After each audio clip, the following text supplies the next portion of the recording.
সারি সারি চামড়া বোঝাই ট্রাক ঢুকছে সাভারের চামড়া শিল্পনগরীতে। ঈদের দিন বিকাল থেকে রাজধানী ও আশেপাশের এলাকাগুলো থেকে আসতে শুরু করেছে কোরবানির পশুর চামড়া। মৌসুমি ব্যবসায়ী ও বিভিন্ন মাদ্রাসা কর্তৃপক্ষের আনা এসব চামড়া সংগ্রহে ব্যস্ত সময় পার করছেন ট্যানারি শ্রমিকরা।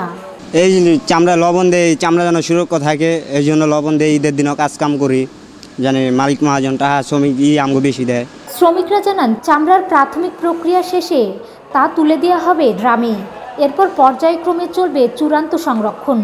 আগামী একদিন এখানে লবণবিহীন কাঁচা চামড়া সংগ্রহ করা হবে।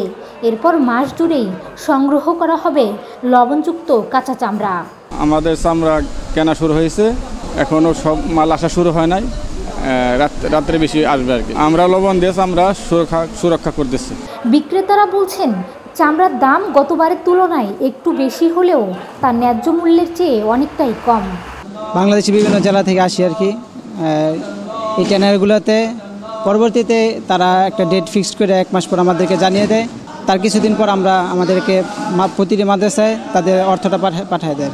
আমরা টঙ্গী দারুল উলুম মাদ্রাসা থেকে এসেছি। আমরা প্রায় 301টা চামড়া বা 300 মোটামুটি 300 চামড়ার মতো নিয়ে এসেছি। এখন গোনা হচ্ছে, কতটুকু পরিমাণ আছে তো জানা যাবে এখনও আমাদের দূর থেকে আসবে প্রায় 1000-এর মতো, 1000-এর কাছাকাছি বা 950-1000 এমনই হয় বা বেশি হয় কাছাকাছি।